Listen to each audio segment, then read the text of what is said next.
Good morning everybody. Success point Deoband में आपका फिर से स्वागत है। आज हमारा भूगोल में टॉपिक होगा नदियों द्वारा निर्मित स्थलाकृतियाँ कि नदियाँ कौन कौन सी आकृति बनाती हैं, अपसे अपर्दन क्या होता है, विसर्प क्या होता है, गोखुर झील कैसे बनती है, सोपान क्या होते हैं। इन सब चीज़ों के बारे में हम डीपली पढ़ने वाले हैं आज। तो स्टार्ट करते हैं। नदियों द्वारा निर्मित स्थलाकृतियाँ। देखिए, जो माउंटेनिक रिवर्स होती हैं, जो पर्वतों से या पहाड़ों से निकलती हैं, उनका शुरुआती जो वेग होता है वो काफ़ी तीव्र होता है। उसके बाद में वेग भी धीरे धीरे कम होने लगता है और उसकी चौड़ाई बढ़ने लगती है। उस अवस्था में विभिन्न स्थलाकृतियों का निर्माण करती हैं, जैसे झीलें बनाती हैं, डेल्टा बनाती हैं या फिर नदी द्वीप बनाती हैं, ज्वार नदमुख बनते हैं। तो स्टार्ट करते हैं हम। शुरुआत में ये क्या बनता है, तो नदियों द्वारा निर्मित स्थलाकृतियाँ। सबसे पहले बात करते हैं वी आकार घाटी की। देखना, जो वी आकार की घाटी होगी वो गहरी होगी और उसमें जो बनेगा नीचे की तरफ जो अपसे अपर्दन होगा। देखना, अपक्षय किसे कहते हैं? अपक्षय जो कटाव होता है, यानी कि नदी द्वारा, जल के द्वारा उसके किनारों पर या गहराई में जो कटाव होगा, अपक्षय। अपर्दन होगा जब उस मलबे को, यानी कि जो वेस्ट पदार्थ होगा, उसको नदी बहा कर ले जाएगी, ट्रांसपोर्टेशन, यातायात, और जहाँ पर वो जमा हो जाएगा उसको निक्षेपण कहेंगे। तो क्या होता है? एक तो अपक्षय, अपर्दन और निक्षेपण। अपक्षय क्या हो जाएगा, जिसको वेदरिंग, इंग्लिश में वेदरिंग कहा जाएगा। नदी जब अपना कटाव करती है, अपक्षय की घटना। अपर्दन हो जाएगा जब उस कटाव के द्वारा जो मलबा इकट्ठा हुआ है उसको जब पानी द्वारा बहा कर ले जाएगी, तो ये अपर्दन हो जाएगा, है ना, ट्रांसपोर्टेशन। और उसके बाद में निक्षेपण, जब वो कलेक्शन होगा, उसका जमाव होगा कहीं। निक्षेपण को हम क्या कह सकते हैं? जमाव। तो अपसे अपर्दन और निक्षेपण की घटनाएं होंगी। इससे क्या बनेगी? वी आकार की एक घाटी बनेगी। घाटी क्या होती है? जिसके दोनों तरफ पर्वत या पहाड़ होते हैं। पर्वत पर हमने एक पूरी वीडियो बनाई हुई है, आप उसे देख सकते हैं। पर्वत का मतलब होता है कि ऐसी स्थलाकृति जहाँ पर समुद्र तल से जो ऊंचाई 1000 मीटर यानी कि 1 किलोमीटर से अधिक या औसतन 1 किलोमीटर होती है, उसे पर्वत कहा जाएगा। उससे कम अगर हाइट हो जाएगी, ऊंचाई, उसे पहाड़ या पहाड़ी कहा जाएगा। तो ये माउंटेनिक जो रिवर्स होंगी, पर्वतों से निकलने वाली, ये वी आकार की घाटी बनाती हैं। ऐसे आप यहाँ पर देखिएगा, ये वी आकार की घाटी, इसको हम क्या कहेंगे? ये वी आकार की, और इसमें नदी का बहाव। तो नदी जो किनारों को काटती है, इसको घटना को क्या कहते हैं? अपर्दन, अपसे अपर्दन। और जहाँ पर ये मलबा इकट्ठा हो जाएगा वो निक्षेपण हो जाएगा, कलेक्शन जहाँ पर होगा। दूसरा एक गोर्ज बनता है। गोर्ज क्या हो जाएगा? ये भी वी शेप में बनता है। नदी जब वी आकार की घाटी में काटती है तो गोर्ज बन जाएगा। ये क्या हो जाएगा? गोर्ज। और जब यही गहराई में जो खड़ी गहराई इसकी होगी, यानी कि परपेंडिकुलर हो जाएगी, यहाँ पर ये कैनियन बनेगा। ये आई शेप में अगर आप देखते हैं, ये गहराई में काटती है, क्योंकि दोनों तरफ कठोर पर्वत हैं। जो पर्वत कठोर आ जाएंगे, ये दोनों क्या है? पर्वत, लेकिन इसमें गहराई में। जब ये आई शेप में बनेगा, इंग्लिश में जैसे आई बनाते हैं, तब तो ये क्या कहलाएगा? कैनियन। ये क्या हो जाएगा? Canyon, canyon. और जब ये वी आकार में काटती है नदी, वी आकार, ये हो जाएगा गोर्ज, गोर्ज। तो ये गोर्ज बनता है और ये कैनियन बनता है। क्वेश्चन आता है कि विश्व का सबसे बड़ा कैनियन कौन सी नदी बनाती है? अमेरिका की कोलोरेडो नदी। कौन सी नदी? कोलोरेडो। एक बार फिर से देखना, वी आकार की घाटी किससे बनेगी? नदियों से, जो माउंटेन से निकलने वाली नदियां हैं, पर्वतों से निकलेंगी। गोर्ज कौन बनाएगी? सिंधु नदी। इसका बेस्ट एग्जाम्पल क्वेश्चन है कि भारत में कौन सी नदियाँ गोर्ज का निर्माण करती हैं? तो एक तो सिंधु नदी, सतलज नदी और एक ब्रह्मपुत्र नदी। ये भारत की बड़ी नदियाँ हैं। क्वेश्चन है कि भारतीय उपमहाद्वीप की सबसे बड़ी नदी कौन सी हो जाएगी? सिंधु नदी, इंडस रिवर। सेकंड नंबर पर ब्रह्मपुत्र और थर्ड नंबर पर आ जाएगी गंगा नदी। लेकिन अगर भारत की देखते हैं, भारत की सबसे बड़ी नदी गंगा नदी। दक्षिणी भारत की सबसे बड़ी नदी गोदावरी, जो नासिक से निकलती है, महाराष्ट्र से। ये नदियों वाला एक अलग चैप्टर होगा। आज तो हमारा टॉपिक है नदियों द्वारा निर्मित स्थलाकृतियाँ। जब नदियाँ चलती हैं, कौन कौन सी आकृतियाँ बनाती हैं। खैर, विश्व का सबसे बड़ा canyon Colorado, grand canyon, USA, America में बनता है कोलोरेडो। ये कैनियन आपको बताया कि जब ये आई शेप में गहराई में कटाव शुरू हो जाएगा, और पानी कभी कभी अंडरग्राउंड वाटर में मिल सकता है, वो नीचे ज़मीन में जा सकता है। तो गोर्ज और कैनियन। एक होता है शिप्रिका, रैपिड्स। शिप्रिका और जलप्रपात क्या होगा? जब नदी का पानी चट्टानों से प्रवाहित होकर आएगा तो उसमें कुछ चट्टानें होती हैं, कठोर चट्टानें, मुलायम चट्टानें हो सकती हैं। देखना चट्टानों के वैसे रॉक्स 3 प्रकार होते हैं, कौन कौन से? आग्नेय चट्टानें, अवसादी चट्टानें और कायांतरित चट्टानें। जो आग्नेय चट्टानें होती है, इग्नियस रॉक्स, ये अति कठोर होती हैं। तो कहीं पर इग्नियस रॉक्स आएंगी, कहीं पर अवसादी आएंगी, कहीं पर रूपांतरित आएंगी। तो जब जलधारा इनसे प्रवाहित होती है, जैसे यहाँ पर देखिएगा आप डायग्राम में, ये जलधारा प्रवाहित है यहाँ पर, और ये ऊपर दिखाई गई कठोर चट्टान, मुलायम चट्टान और कड़ी चट्टान। कठोर है ना, इग्नियस, जैसे इग्नियस रॉक्स, सेल भी कह सकते हैं या चट्टान, एक ही बात है। जब ये कठोर सेलों से होकर गुजरती है, सेल या चट्टान, तो ऊपर जब कठोर चट्टान आएगी इसका कटाव कम होगा, लेकिन मुलायम चट्टान जो होगी फिर ये मुलायम चट्टान को काटेगी। ऐसी ढलान स्थिति बनती है, इसमें क्या हो जाएगा? ढलान हो जाएगा नीचे की तरफ। इसको हम क्या कहेंगे? झरना कह सकते हैं या फिर जलप्रपात। जलप्रपात तो रैपिड्स क्या होते हैं? ये तो वाटरफॉल हुआ, ये पूरा क्या हो जाएगा? वाटरफॉल। जब ये चट्टानों से फिसल कर जो कड़ी कठोर चट्टानें होंगी वहाँ से जो बनेंगी ये शिप्रिकाएँ बनेंगी, रैपिड्स बनेंगे। यहाँ पर क्या बन जाएगा? रैपिड्स। जैसे एक पत्थर के ऊपर में पानी बहा दिया गया तो वो पत्थर के ऊपर जो पानी बहाया जाएगा इसको क्या कहा जाएगा? रैपिड्स। तो यहाँ तो ये रैपिड्स बनते हैं, ये रैपिड्स बने, और रैपिड्स ही मिलकर जो इनसे पानी इकट्ठा होगा ये क्या बन जाएगा? जलप्रपात बन जाएगा। हम नीचे वाटरफॉल कह सकते हैं, ऊपर क्या बनेंगे? रैपिड्स बनेंगे। तो जलप्रपात में जो पानी आता है वाटरफॉल में वो रैपिड्स से होकर आता है। तो रैपिड्स का जो तल होगा वो कठोर या मुलायम चट्टान हो सकती है, सेल हो सकती है। तो कोई भी नदी या कोई भी जलप्रपात जिसके द्वारा जलप्रपात बनते हैं नदी के द्वारा, वो पहले रैपिड्स भी बनाती हैं, क्योंकि वहाँ पर रास्ते में कठोर चट्टानें आ सकती हैं। तो रैपिड्स और जलप्रपात, क्वेश्चन है कि विश्व का सबसे बड़ा जलप्रपात कौन सा है? ये वेनेजुएला में। वेनेजुएला कहाँ है? दक्षिणी अमेरिका जो महाद्वीप होगा उसमें वेनेजुएला, जिसकी राजधानी कराकस भी है। तो विश्व का सबसे बड़ा जलप्रपात एंजल, साल्टो एंजल, 980 मीटर इसकी हाइट होगी। दूसरा उसके बाद हो जाएगा अमेरिका और कनाडा की जो सीमा पर बना हुआ है नियाग्रा जलप्रपात। भारत की अगर बात करते हैं कि भारत में सबसे बड़ा जलप्रपात या सबसे बड़ा वाटरफॉल कौन सा हो जाएगा? कर्नाटक में शरावती नदी पर जोग गोलसोप्पा, और इसी का नाम है महात्मा गांधी जलप्रपात। तो जोग गोरसोप्पा शरावती नदी पर 260 मीटर की ऊंचाई से गिरता है। यह भारत का सबसे बड़ा जलप्रपात होगा। और विश्व का सबसे बड़ा वेनेजुएला में कौन सा? Salto angel. साल्टो एंजल विश्व का सबसे बड़ा जलप्रपात होगा। ओके, अब बात करते हैं हम नदी विसर्प, जिसको मेंडर या मेनिंडर भी बोलते हैं। मेनिंडर का मतलब होता है भूल भुलैया, जहाँ पर टेढ़ी मेढ़ी आकृति होगी। नदियों का जो आकार होता है मार्ग का, उसका जो पाथ होगा, नदियों का जल किस वे में चलेगा, तो ऐसे स्पाइरल बनाता है। ये स्पाइरल में नदी चलती है ऐसे, यानी कि घुमावदार, ये मोड़दार होता है ऐसे। ये जो मोड़ आए हैं जहाँ पर भी टर्न लेगी नदी कोई, इसको हम क्या बोलते हैं? मेनिंडर हो जाएगा ये, है ना, विसर्प। तो नदी एक सर्पिले आकार में चलती है, तो सर्पिले आकार में चलने वाली नदी का जो मार्ग होगा नदी विसर्प या मेंडर या मेनिंडर कहलाएगा।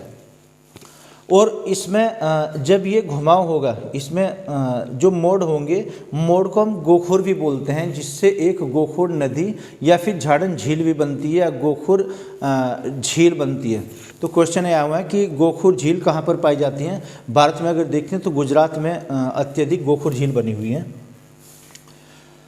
ये इसका नदी का मार्ग हो जाएगा। तो नदी का जो मार्ग होगा सर्पिले आकार में, इस सर्पिले आकार को ही क्या कहा जाएगा? विसर्प, यानी कि मेनिंडर या मिंडर। ये मिंडर हो जाएगा, विसर्प। क्वेश्चन है कि कौन सी नदी सबसे कम विसर्प बनाती है? तो भारत की नर्मदा नदी। नर्मदा नदी को इसलिए सीधी नदी कहते हैं। नर्मदा नदी भारत की उल्टी नदी भी है और सीधी नदी भी है। सीधी नदी इसलिए चूँकि वो विसर्प कम से कम बनाती है। यह नहीं कह सकते कि सीधी रेखा में चलती है, लेकिन फिर भी उसमें घुमाव या मोड़ कम होते। नर्मदा नदी कहाँ से निकलती है? मध्य प्रदेश में। और कहाँ पर ये गिरती है? इसका मुहाना कहाँ है? अरब सागर में। ये 4 राज्यों से होकर गुजरती है नर्मदा नदी। मध्य प्रदेश, महाराष्ट्र, गुजरात और राजस्थान, सबसे अधिक इसका जो विस्तार है वो मध्य प्रदेश में। और गुजरात की जीवन रेखा भी कहते हैं इस नदी को, लाइफ लाइन, नर्मदा नदी। तो नर्मदा नदी सबसे कम विसर्प बनाती है, इसलिए सीधी नदी। और चूँकि ये उल्टी दिशा में बहती है, उल्टी दिशा का मतलब ये हुआ भारत की जो नदियां हैं ज़्यादातर माउंटेनिक, वो पश्चिम से पूर्व की तरफ बहती हैं। इधर से निकलती हैं, ऐसे बहती हैं। लेकिन नर्मदा नदी पूर्व से निकलकर पश्चिम में बहती है, मध्य प्रदेश से निकलेगी और ये अरब सागर में गिरेगी, इसलिए उल्टी नदी तो उल्टी दिशा में इसका प्रवाह होता है तो उल्टी नदी, और चूंकि ये विसर्प कम बनाती है इसलिए सीधी नदी। तो क्वेश्चन है कि भारत की सीधी नदी नर्मदा नदी, भारत की उल्टी नदी नर्मदा नदी। बाद में जब नर्मदा ये टॉपिक होगा हमारा नदियों का, उसमें आपको मैप में बताया जाएगा। अब जानिए नदी सोपान क्या होता है ना। रिवर बेंच है, रिवर बेंच क्या होगा, सोपान। नदियों का जो तट होता है किनारा, वहाँ जब कभी बाढ़ आती है तो बाढ़ में कटाव हो जाता है, मुलायम जो चट्टानें होंगी उनका कटाव अत्यधिक होगा अपेक्षाकृत कठोर चट्टानों के। तो वहाँ पर सोपान सीढ़ियाँ एक आकृति बन जाती, जैसे सीढ़ी होती है, स्टेयर्स, घरों में जीना होता है सीढ़ियाँ, ऐसे एक आकृति बनेगी। यानी कि अगर ये वी घाटी है कुछ इस तरीके से ये बन जाएगी, ऐसे यहाँ से ये नदी वी घाटी बनेगी, इसमें सोपान बन जाते हैं। सोपान ये जो स्टेयर्स बनेंगे, जो स्टेयर्स ये बनते हैं इन्हें हम क्या कहेंगे, नदी सोपान या रिवर्स बेंचे। ये रिवर्स बेंचे बन जाएंगे दोनों साइड में, चूँकि नदियों का जब उफान होगा यहाँ से मुलायम जो चट्टानें उनका कटाव करेगी, अपसे अपर्दन के कारण वो मलबा कहीं पर इकट्ठा हो जाएगा, इसे हम नदी सोपान। नेक्स्ट देखते हैं नदी वेदिका, रिवर टेरेस। देखना टेरेस किसे हम कहते हैं, छत पर जो आगे निकला हुआ भाग होता है। तो टेरेस भी पहले वेदिक ये बनेगी, इसमें नदी सोपान, और फिर वो वेदिका का रूप ले लेगी। जो टेरेस हैं अगर ये बड़े हो जाएंगे, जो सोपान अगर ये बड़े बने हैं ये वेदिकाएँ कहलाएंगी। सोपान को ही बड़े रूप को हम वेदिका बोलते हैं, टेरेस बोलते हैं। छतनुमा आकृति, हम जैसे ऊपर सीढ़ियों के द्वारा जाते हैं यहाँ पर। जलोढ़ पंख है ना, एलुवियल फैन। जलोढ़ पंख क्या होंगे, माउंटेनिक जो पर्वतीय नदी जब मैदानी क्षेत्र में प्रवेश करती है तो उसमें लाया गया जो मलबा होता है, मलबा वो इकट्ठा होने लगता है, जब वो पंखनुमा आकृति लेगा इसे हम क्या कहेंगे तब, जलोढ़ पंख। या आप कोई जब मलबा लाएगी अपने साथ में ऐसे पंखनुमा आकृति होगी, ये पंखनुमा आकृति, इनको हम क्या कहेंगे, जलोढ़ पंख, एलुवियल फैन। ये रेत के, बालू के या कुछ भी मिट्टी या कण हो सकते हैं, इसमें मलबा होगा, नदी द्वारा लाया गया मलबा जो अपसे अपर्दन की घटना से। अभी आपको 3 वर्ड्स बताए थे कि अपक्ष क्या होगा, वेदरिंग, जब नदी वो कटाव शुरू करेगी, और जब वो कटाव के द्वारा इकट्ठा मलबा कहीं जाएगा उस घटना को अपर्दन कहेंगे, और कहीं पर जब जमा हो जाएगा उसको निक्षेपण। तो जब उसका मलबे का निक्षेपण यानी कि जमाव इस तरीके से होगा पंखनुमा आकृति, इसको हम जलोढ़ पंख कहेंगे। एलुवियल फैंस, ये एलुवियल फैन हो जाएंगे, और जब एलुवियल फैन काफ़ी बड़ा हो जाएगा, ऐसे शंकु की आकृति लेगा, एलुवियल कोन कहा जाएगा, जलोढ़ शंकु कहा जाएगा। ये क्या हो जाएंगे, जलोढ़ शंकु। देखिए पहले जलोढ़ पंख बनेंगे और फिर जब वो शंकुनुमा आकृति लेगा, कोन है ना, कोन में जैसे एक ऊपर टोप हो जाएगा, लट्टू जैसे होता है, उस आकृति में अगर ये रूप लेता है तो इसको जलोढ़ शंकु। तो जलोढ़ पंख और जलोढ़ शंकु, इनके द्वारा जो बनाया गया मैदान होगा इसको हम भामर भी कह सकते हैं, या फिर गिरिपद। ये गिरिपद हो जाएगा, पेड़माउंट, इसको पेड़माउंट कहते हैं। यानी कि जलोढ़ पंख और जलोढ़ शंकु, पहली स्थिति क्या बनेगी, जलोढ़ पंख, फिर बाद में बनेगी जलोढ़ शंकु। शंकु की जब ये आकृति लेगा, अगर ये जलोढ़ शंकु ही बनने लगे, इनसे निर्मित जो मैदान होगा वो गिरिपद मैदान, पेडीमाउंट प्लेन्स कहा जाएगा, गिरिपद मैदान। क्वेश्चन है उत्तरी भारत में गिरिपद मैदान कौन बनाती है, तो गंगा नदी। जैसे हरिद्वार जो स्थित है वो एक गिरिपद पर स्थित है, पहले कभी वहाँ पर पास्ट में अगर हम देखते हैं तो जलोढ़ पंख या जलोढ़ शंकु का निर्माण वहाँ पर हुआ होगा। एक आता है गुम्फित झील, देखिए समझिएगा गुम्फित झील क्या होती हैं, यानी कि ब्रेडिड रिवर्स, गुम्फित झील हो जाएंगी। जब अत्यधिक वहाँ पर जलोढ़ पंख या शंकु बनेंगे तो नदी का जो स्रोत होंगे वो विभिन्न ये जल स्रोत में विभाजित हो जाएगा। एक नदी होगी उसका पानी विभिन्न रास्तों से जाने लगेगा। जलोढ़ शंकु चूँकि इतने बड़े हो जाएंगे कि नदी के जल धारा को ये विभाजित करेंगे। इससे जो छोटी छोटी नदियाँ बनती है वो गुम्फित नदी कहलाती हैं। तो एक नदी के बहाव में से जब अनेक छोटी छोटी नदियाँ वो क्यों होंगी, क्योंकि वहाँ पर जलोढ़ शंकु का निर्माण हुआ है, उससे निर्मित नदियाँ गुम्फित नदी कहलाती हैं। गिरिपद मैदान गुम्फित, ओके। अब देखते हैं गोखुर झील। गोखुर झील कैसे बनेगी, या झाड़न झील, चापाकार झील भी कह सकते हैं इंग्लिश में। ओक्स बो लेक, ओक्स बो क्या, जैसे गाय या बैल का जो पैर होता है, खुर होता है, वो ओक्स बो हो जाएगा। ये नदियाँ सर्पिले आकार में विसर्प बनाएगी। विसर्प बनाते हुए बाय चांस अगर ये रास्ता अपना सीधा कर देती है, अब नदी का पानी यहाँ से, और ये एक लेक बन जाएगी, झील बन जाएगी। जो मोड़दार आपको इसमें आकृति दिखाई दे रही है, क्या झील बनेगी। फिर इस झील को हम क्या कह सकते हैं तब, गोखुर झील। गोखुर, इसका जो आकार होगा गाय के पैर के पंजे के समान होगा, है ना। जैसे गाय का पैर होगा, नीचे से खुर होता है गाय का, तो ओक्सबो लेक क्या हो जाएंगी, गोखुर झील। दूसरा नाम इसका झाड़न झील या चापाकार झील, ये चापाकार झील भी बनेगी। तो ये इसका बेस्ट एग्जाम्पल होगा। तटबंध, लेविस क्या होगा, तटबंध। अगर कोई नदी अपना रास्ता, अपना मार्ग स्वयं ही ढूंढती है, हालांकि नदियाँ प्राकृतिक ही होती हैं, नेचुरल होती हैं सभी, जो वो अपना मार्ग ढूंढेंगी, उसके जो तट बनते हैं, कोई भी नदी है जैसे इस रूप में चलेगी ऐसे, लेकिन जो मलबा होगा ये साइड में यहाँ पर किनारों पर जमा हो जाएगा। इन किनारों को हम क्या कहेंगे, तटबंध। ये तटबंध कहलाएंगे, इन्हीं को हम लेविस बोलते हैं। तो जो माउंटेनिक रिवर्स होती हैं, चूँकि उसमें वेस्ट या मलबे की मात्रा अधिक होगी और उसमें लेविस बनाती हुई जाएगी, कोई भी ये इसका मार्ग हो जाएगा, ये लेविस बनते चले जाएंगे। इसके जो भी तट होंगे ये क्या बनेंगे, लेविस बन जाएंगे।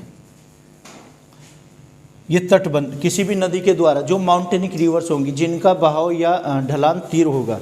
एक हम देखते हैं डेल्टा, नदी डेल्टा जो बनता है, देखना उसमें जो नदी में मलबा आएगा, उस मलबे को मैदानी क्षेत्र में छोड़ने का प्रयास करती है नदी, जब अपनी युवा अवस्था में होती है। लेकिन वृद्ध अवस्था में या फिर ऑक्टोजेनेरियन एज में नदी के, यानी कि जब मैदानी क्षेत्र में प्रवेश करेगी, उस मलबे को वहाँ पर रास्ते में इकट्ठा करेगी, एक डेल्टा जैसी स्थिति बनेगी।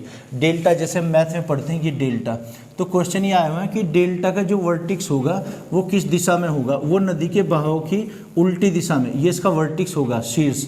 नदी का बहाव इस तरफ होगा तो ये बहाव के विपरीत दिशा में इसका वर्टिक्स हो जाएगा, इसका सिरा हो जाएगा, और यही बड़ा होकर फिर क्या बनेगा, ये द्वीप का रूप ले सकता है। तो विश्व का सबसे बड़ा जो नदी डेल्टा वो गंगा नदी बनाती है, सुंदरवन पश्चिम बंगाल में। इसके बाद में अगर ये डेल्टा होता है तो डेल्टा बड़ा रूप ले सकता है इससे, और ये नदी द्वीप बन जाएगा। फिर डेल्टा के प्रकार होते हैं कि पंजाकार डेल्टा कैसा होता है। जो डेल्टा पंजाकार बनाती है वो सबसे बड़ी एक मिसिसिपी नदी अमेरिका में बनाती है। दो नदी वहाँ पर, मिसौरी नदी और मिसिसिपी नदी। एक नदी का क्या नाम है, मिसौरी नदी, मिसौरी, ये कहाँ पर है, यूएसए में। और एक मिसिसिपी नदी, मिसिसिपी नदी, ये दोनों क्या बनाएंगी, पंजाकार डेल्टा बनाएंगी। हमारे यहाँ जो बनाती है गंगा नदी वो चापाकार डेल्टा बनाती है।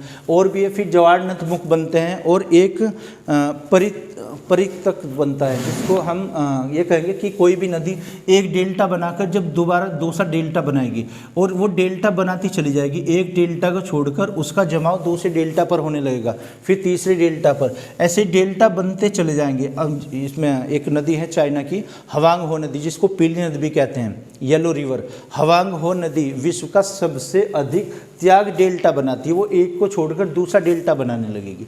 तो डेल्टा के फिर प्रकार होते हैं। तो एक बार फिर देखिएगा, एक तो वी आकार की घाटी। वी आकार की घाटी कहाँ बनेगी, माउंटेनिक रेंज में बनेगी, जो पर्वतीय क्षेत्र होगा उससे निकलकर जो बनेंगे ये गोर्ज बनते हैं, और गोर्ज जब गहरा हो जाएगा तब कैनियन बनते हैं, उससे फिर रैपिड्स बनेंगे, फिर वाटरफॉल बनेंगे। रैपिड्स क्या होते हैं, जब नदी बहाव एक कठोर चट्टान के ऊपर नदी बहती है और उसका पानी इकट्ठा होकर जलप्रपात में वाटरफॉल में इकट्ठा होता है। विश्व का सबसे बड़ा वाटरफॉल कौन सा हो जाएगा, साल्टो एंजल, और भारत का सबसे बड़ा जोग गोरसोप्पा। तो ये कुछ वाटरफॉल्स के बारे में थे। इसके बाद में जो डेल्टा आपको दूसरी वीडियो में बताएंगे, जब नदी के बारे में अलग से बताएंगे हम।